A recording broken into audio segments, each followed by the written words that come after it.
মা, এটা কি? মাছ। মাছ তো আমিও বুঝতে পারছি, কি মাছ? কাতলা মাছ বাপ, গোটা বাজার খুঁজে খুঁজে তোমার লেগিলে এসছি। খেয়ে দেখো, বিশাল টেস্ট। দাও দাও, এই মাছের ভাঙাটা আমাকে দাও।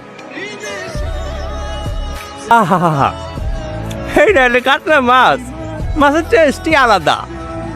কি হলো বাপ, বসির 5 দিন শাক দিয়ে ভাত খাবে? আমার বাড়িতে প্রতিদিন মাছ মাংস হয়, একদিনও বাদ যায় না। এত বড় মাছ আমার পেটে হজম হবে না, তোমার আব্বাকেই দাও।